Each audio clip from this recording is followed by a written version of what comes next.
नमस्कार साथियों। पिछले लेक्चर में अपन ने देखा प्रतिदीप्ति और बीयर-लैम्बर्ट नियम। प्रतिदीप्ति ऐसा प्रक्रम था जिसमें प्रकाश विकिरण जब पदार्थ पर पड़ती है या पदार्थ पर प्रकाश विकिरणों को आपतित किया जाता है तो पदार्थ प्रकाश के आपतन के समय से ही चमकना स्टार्ट कर देता है, यानी प्रकाश विकिरणों के गिरते ही पदार्थ रंग दिखाना प्रदर्शित कर देता है। और जैसे अपन प्रकाश स्रोत को हटाते हैं तो पदार्थ जो है वो चमकना बंद कर देता है। उसके बाद में अगला जो पॉइंट अपना वो देखते हैं स्फुरदीप्ति।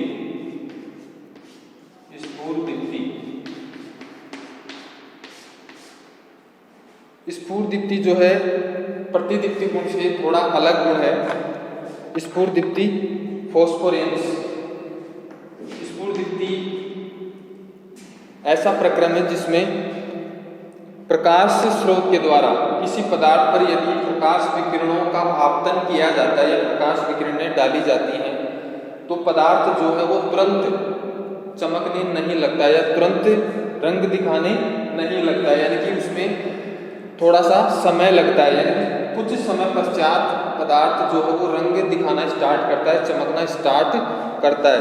यानी कुछ समय पश्चात प्रारंभ होता है स्फुरदीप्ति प्रक्रम। प्रकाश के आपतन के कुछ समय पश्चात पदार्थ रंग दिखाना स्टार्ट करता है या स्फुरदीप्ति प्रक्रम जो है वो प्रारंभ होता है तथा प्रकाश स्रोत के हटाते ही बंद नहीं होता है। यानी कि अपन किसी पदार्थ में तो प्रकाश स्रोत के द्वारा प्रकाश विकिरणों का आपतन हो रहा है तो प्रकाश विकिरणें जैसे ही गिरेंगी तो इसके कुछ समय पश्चात स्फुरदीप्ति प्रक्रम स्टार्ट होता है, प्रारंभ होता है और प्रकाश स्रोत के हटाते ही बंद नहीं होता, ये प्रक्रम बंद नहीं होता है। अर्थात प्रकाश विकिरणों को जब आपतित किया जाता है तो आपतन के कुछ समय पश्चात पदार्थ जो है वो चमकना प्रारंभ कर देता है, यानी कि कुछ समय पश्चात चमकना स्टार्ट करता है। प्रतिदीप्ति में जैसे प्रकाश विकिरण पदार्थ को पहुंचती है पदार्थ तुरंत चमकने लगता है, तो पदार्थ प्रकाश स्रोत को हटाने के बाद तुरंत चमकना बंद कर देता है। यहाँ पे क्या है, जैसे प्रकाश विकिरण पदार्थ पर पड़ती है तो पदार्थ जो है वो कुछ समय पश्चात चमकना प्रारंभ करता है और आपतन के कुछ समय प्रकाश स्रोत के हटाने के बाद भी यदि यहाँ से प्रकाश स्रोत को हटाएं, आपतित विकिरणों को हटाएं तो उसके बाद भी पदार्थ जो है वो चमकना उसका जारी रहता है या चमकता रहता है। स्फुरदीप्ति कहलाता है यह प्रक्रम जिस प्रक्रम में प्रकाश स्रोत के द्वारा यदि अपन पदार्थ पे विकिरण डालें तो पदार्थ जो है कुछ समय पश्चात चमकने लगता है और प्रकाश स्रोत को हटाने के बाद भी चमकता रहता है। तो ये प्रक्रम क्या कहलाता है, स्फुरदीप्ति प्रक्रम। और ऐसे पदार्थ जो है वो स्फुरदीप्त पदार्थ कहलाते हैं। अब अपन स्फुरदीप्ति के गुणों की बात करें, प्रॉपर्टीज की। स्फुरदीप्ति के गुण, तो स्फुरदीप्ति जो है वो किस प्रकार से ये प्रक्रम किस प्रकार से आगे बढ़ता है, किस प्रकार से होता है। तो प्रथम जब इलेक्ट्रॉन जो है वो प्रथम उत्तेजित त्रिक अवस्था T1, प्रथम उत्तेजित त्रिक अवस्था से जब अपनी आद्य एकक अवस्था में आता है तो कौन सी होती है, S0। प्रथम उत्तेजित त्रिक अवस्था से ट्रिपल स्टेट से T1 से अपनी आद्य एकक अवस्था S0 में गमन करता है, ट्रांसफर होता है, तब ट्रांसफर होता है। इसे क्या कहते हैं, स्फुरदीप्ति फॉस्फोरेंस। जब इलेक्ट्रॉन अपनी उत्तेजित त्रिक अवस्था से अपनी आद्य एकक अवस्था में गमन करता है तो ये क्या कहलाता है, स्फुरदीप्ति। इसमें लगने वाला समय जो है वो अधिक होता है, इसमें थोड़ा सा समय अधिक लगता है, 10 की पावर -4 से 20 सेकंड का समय लगता है। स्फुरदीप्ति प्रक्रम में थोड़ा सा समय अधिक लगता है प्रतिदीप्ति प्रक्रम की तुलना में। यहाँ पे समय लगता है 10 की पावर -4 से 20 सेकेंड्स का समय लगता है। और अगला गुण इसका कि यहाँ पे अपन प्रकाश स्रोत को यदि हटा लें पदार्थ से तब भी पदार्थ जो है वो चमकता रहता है। यह केवल ठोस अवस्था में उपस्थित पदार्थों के द्वारा ही प्रदर्शित होता है। यानी गैस अवस्था और द्रव अवस्था पे स्फुरदीप्ति प्रक्रम जो है वो लागू नहीं होता है, ये केवल ठोस पदार्थों के द्वारा प्रदर्शित किया जाता है।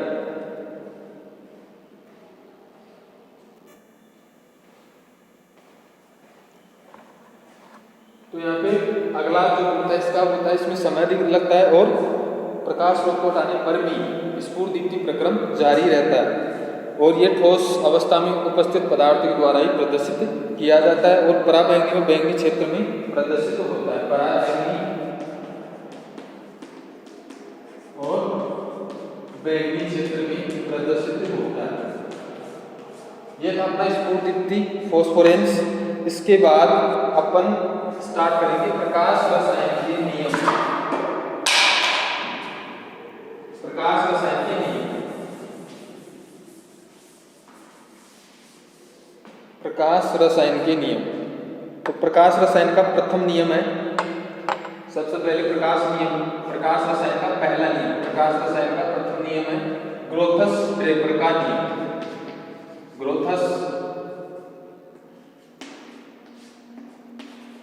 ड्रेपर का नियम।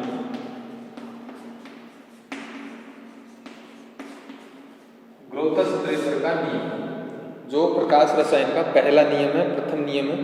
तो ये जो नियम है ये क्या कहता है, इस नियम के अनुसार जब किसी पदार्थ पर, इस नियम के अनुसार जब किसी पदार्थ पर प्रकाश विकिरणों को आपतित किया जाता है, पदार्थ पर प्रकाश विकिरणों को आपतित किया जाता है, तो पदार्थ जो है वो प्रकाश विकिरणों के कुछ भाग का अवशोषण कर लेता है।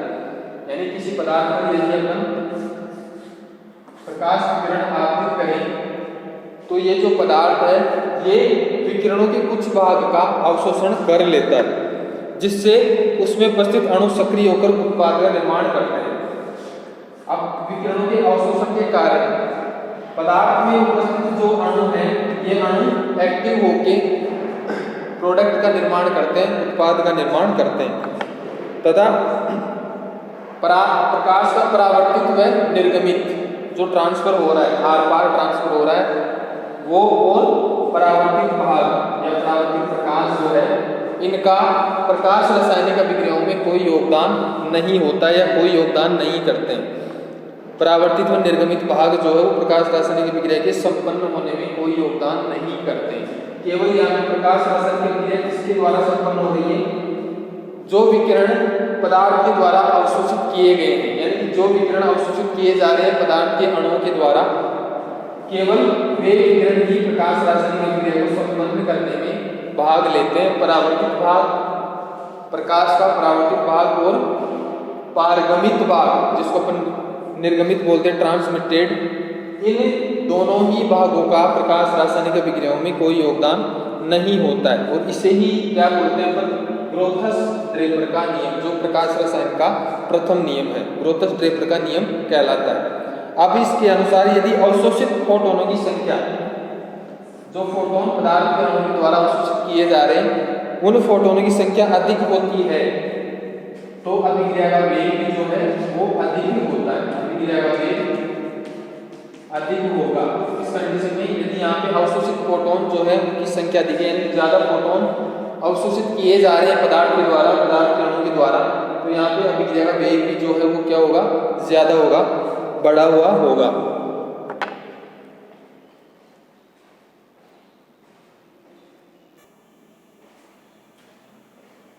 तो ग्रोथस ड्रेपर के नियम के अनुसार प्रकाश रासायनिक अभिक्रिया जो है किसके द्वारा संपन्न होती है, जो विकिरण अवशोषित किए जाते हैं। तो यहाँ पे यदि अपन माने कि I0 आपतित विकिरणों की तीव्रता को दिखाता हो, प्रदर्शित करता हो, I0, इसका मतलब क्या हुआ, आपतित विकिरणों की तीव्रता, जो विकिरण आपतित हो रही है। यदि यहाँ पे I0 जो है वो आपतित विकिरणों की तीव्रता हो, IT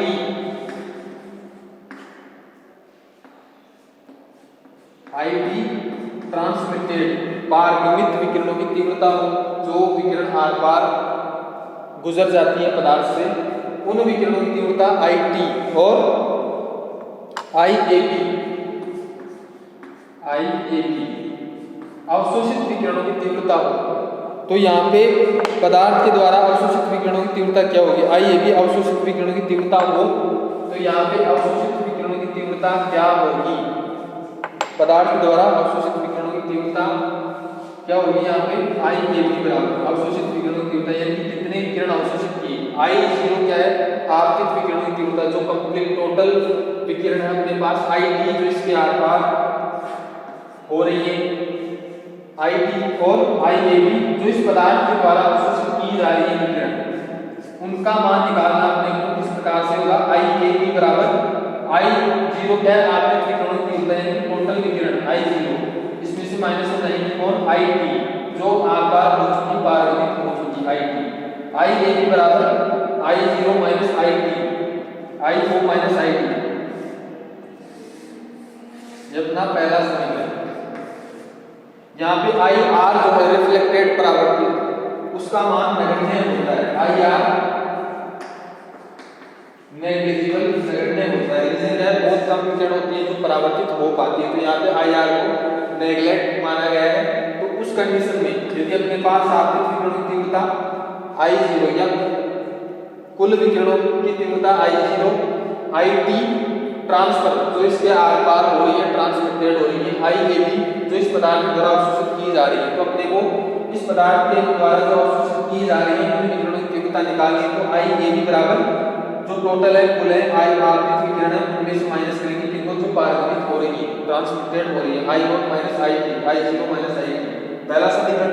इसके बाद यहाँ अपन बियर लैम्बर्ट का नियम लगाएंगे, from Beer Lambert law, Beer Lambert law के अनुसार क्या था बियर लैम्बर्ट नियम, IT बराबर IO और E की power minus A dash CX, ये था अपना बियर लैम्बर्ट लॉ, IT बराबर I नॉट E की power minus A dash CX। अब इस नियम के अनुसार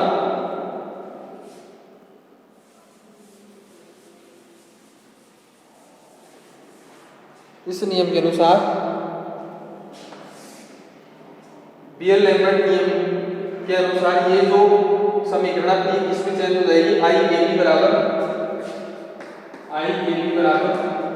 I नॉट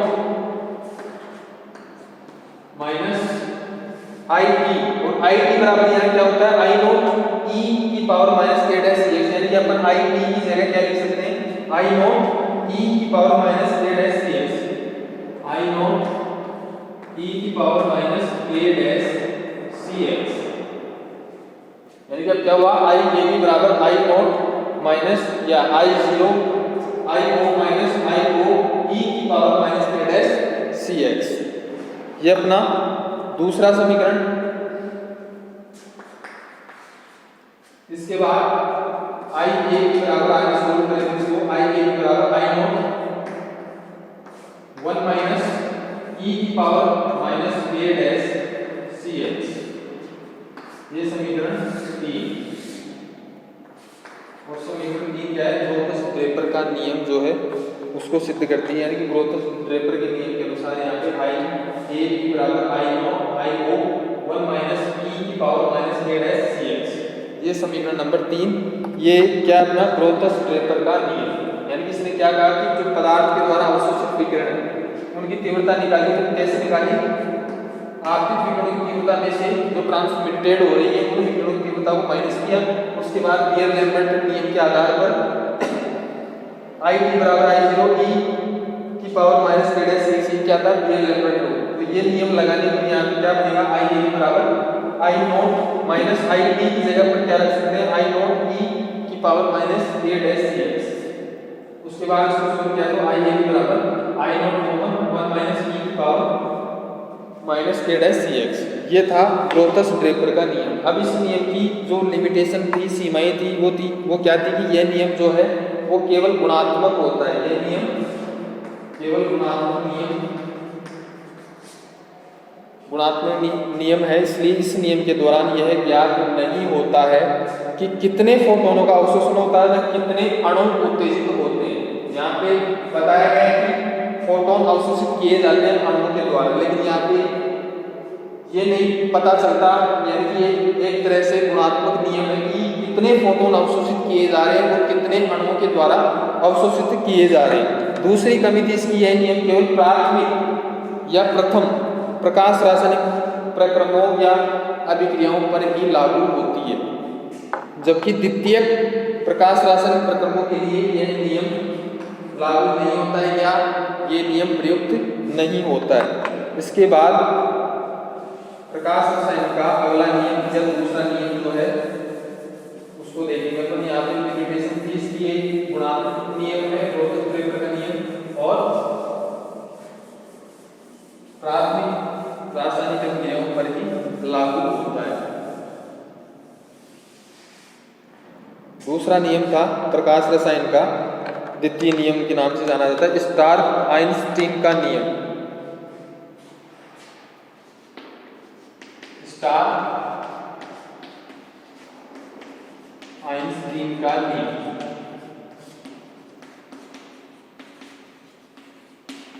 जो प्रकाश रसायन का दूसरा नियम है, स्टार्क आइंस्टीन का नियम या प्रकाश रसायन की तुल्यता का नियम या प्रकाश रसायन की तुल्यता का नियम। स्टार्क आइंस्टीन नियम जो है उसको प्रकाश रसायन की तुल्यता के नियम के नाम से भी जाना जाता है, जो प्रकाश रसायन का दूसरा नियम है या द्वितीय नियम है।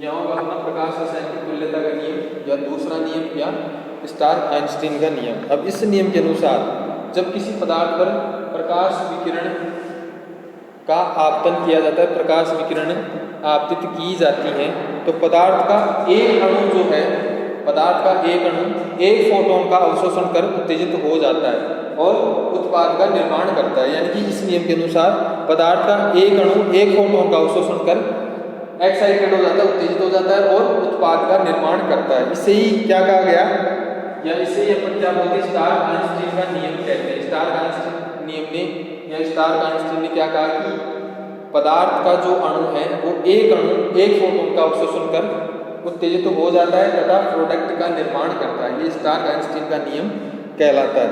अब एक फोटोन की ऊर्जा जो है, एनर्जी, एक फोटोन की ऊर्जा h न्यू के बराबर होती है, h न्यू के बराबर होती है। एक फोटोन की ऊर्जा h न्यू के बराबर होती है, तो E बराबर ऊर्जा E बराबर h न्यू। पहला समीकरण अपना E बराबर h न्यू, एनर्जी बराबर जो किसके इक्वल होती है, h न्यू के बराबर होती है। अब यदि पदार्थ में n मोल अणु उपस्थित हो तो समीकरण 1 से पदार्थ में n मोल अणु उपस्थित हो तो समीकरण 1 से E बराबर NH में, ये समीकरण 2। यदि अपने पास पदार्थ में n मोल अणु उपस्थित हो, एक अणु जो है या एक फोटोन की ऊर्जा h न्यू के बराबर होती है, तो यदि पदार्थ में n मोल अणु उपस्थित हैं तो समीकरण 1 से उनकी एनर्जी का मान क्या होगा, E बराबर NH न्यू। अब यहाँ पे न्यू जो है, क्योंकि न्यू बराबर C अपॉन लैम्डा, यानी न्यू बराबर क्या होता है, C अपॉन लैम्डा, तो E बराबर क्या हो जाएगा, NH C अपॉन लैम्डा। ये समीकरण number 3, NH C upon lambda, ये समीकरण नंबर 3। अब यहाँ पे n जो है वो क्या है, अवोगाद्रो नंबर, अवोगाद्रो संख्या, n बराबर अवोगाद्रो संख्या। अपन यहाँ लिखते हैं n बराबर अवोगाद्रो संख्या, और इसके लिए मान क्या होगा, n बराबर 6.023 की पावर इंटू 10 की पावर -23, 6.023 इंटू 10 की पावर -23 और मोल इनवर्स, मोल -1, ये क्या है? अवोगाद्रो संख्या। इसके बाद H बराबर प्लांक स्थिरांक, H बराबर प्लांक कांस्टेंट, प्लांक स्थिरांक, और इसका मान क्या होता है? H बराबर 6.62 इंटू 10 की पावर -34, 10 की घात -34 प्लांक स्थिरांक। H बराबर Planck constant joule second, unit of इसकी जूल सेकंड। और इसके बाद है अपना C यहाँ रिप्रेजेंट कर रहा है, C बराबर प्रकाश वेग या प्रकाश का वेग। C क्या है? प्रकाश का वेग, और इसका मान है 3 × 10 की घात 8, 3 × 10 की घात 8 प्रकाश का वेग C बराबर मीटर प्रति सेकंड या मोल प्रति सेकंड, यानी कि E बराबर n अवगाद्रो नंबर जिसका मान लिखा हमने H प्लांक स्थिरांक C प्रकाश का वेग, तो NHC के मान समीकरण 3 में रखने पर इधर से अपन घटा रहे हैं समीकरण 3 में, यह अपना समीकरण नंबर 3, इसमें समीकरण 3 में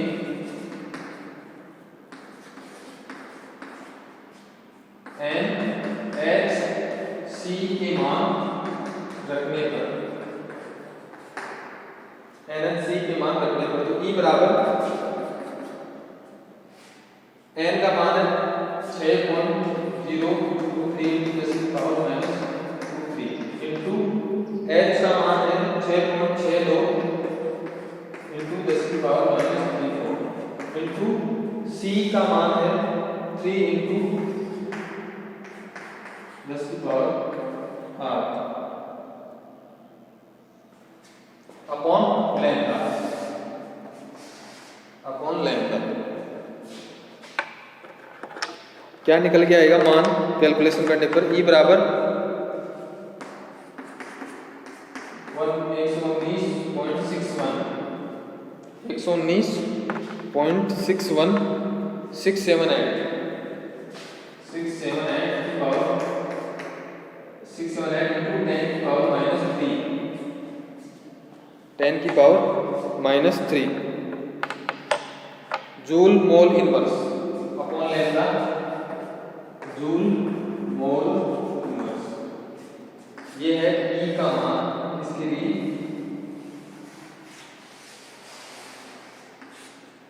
पदार्थ में n मोल अणु उपस्थित हों तो उनके लिए ऊर्जा का मान। ये निकाला किसने? यहाँ पे NHC तीनों के मान रखने पर यहाँ आपको क्या प्राप्त हुआ? जो पदार्थ के द्वारा फोटोन अवशोषित किए जा रहे हैं, यदि पदार्थ में n मोल अणु उपस्थित हो तो उनके लिए ऊर्जा जो है वो किसके बराबर होती है? अपने पास 119.61 इंटू 10 की पावर -3 अपॉन लैम्डा के बराबर होती है। तो इस नियम की, ये जो अपना द्वितीय नियम स्टार-वाइनस्टीन का नियम, प्रकाश रसायन का दूसरा नियम, इसकी भी कुछ कमियां थी, लिमिटेशंस। इस नियम के अनुसार अणु पर प्रकाश विकिरण को आपतित किया जाता है तो एक अणु एक फोटोन का ही अवशोषण करता है। लिमिटेशन थी इसकी कि एक, इसके अनुसार एक अणु जो है वो एक फोटोन का ही अवशोषण करता है, जिससे यह उत्तेजित अवस्था में आ जाता है। और इस उत्तेजित अवस्था के कारण या इस उत्तेजित अवस्था का लाइफ साइकिल जो है, जीवन काल वो बहुत कम होता है। उत्तेजित अवस्था का जीवन काल बहुत कम होता है। यदि इस अवस्था में या इस समय उपयुक्त अणु इसके संपर्क में नहीं आए तो यह नियम उत्पाद के निर्माण में असफल रहता है। यानी कि यहाँ पे एक साइड एक अणु एक फोटोन का अवशोषण करके उत्तेजित अवस्था में आ रहा है, इस समय इस उत्तेजित अवस्था में यदि उपयुक्त अणु उसके संपर्क में नहीं आता है तो यहाँ पे जो प्रोडक्ट बन रहा है या ये नियम जो है वो उत्पाद का निर्माण नहीं कर पाता है। दूसरी कमी ये थी स्टार-वाइनस्टीन के नियम की कि यहाँ पे जो नियम कह रहा था एक अणु एक फोटोन का अवशोषण करता है, तो इस नियम के अनुसार एक फोटोन एक अणु एक ही फोटोन का अवशोषण करता है, लेकिन उच्च आवृत्ति की लेजर विकिरण यदि अपन उच्च आवृत्ति की लेजर को अणु पर आपतित करें, लेजर जो है उच्च आवृत्ति की लेजर यदि अपन किसी अणु पर या पदार्थ पर आपतित करें तो एक अणु 2 से अधिक फोटोनों का अवशोषण कर लेता है। एक अणु जो है वो 2 या 2 से अधिक फोटोन का अवशोषण कर लेता है। कब? यदि उच्च आवृत्ति की अपन लेजर लाइट या लेजर की किरण अणु पर या पदार्थ पर डालें तो वहां पे एक ही अणु जो है वो 2 या 2 से अधिक विकिरणों का अवशोषण कर लेता है। तो इन कमियों को या इन सीमाओं को स्टोक-आइंस्टीन नियम जो है वो एक्सप्लेन नहीं कर पाया था। इसके बाद अपन अभिक्रियाएं जो है प्रकाश रासायनिक अभिक्रियाएं उनके प्रकार पढ़ेंगे। ये अपना द्वितीय नियम प्रकाश रसायन का स्टार्क-आइंस्टीन का नियम या प्रकाश रसायन की तुल्यता का नियम। इसके बाद अपन प्रकाश रासायनिक अभिक्रियाएं जो हैं उनके प्रकार पढ़ेंगे, जो अगले लेक्चर से अपन स्टार्ट करेंगे।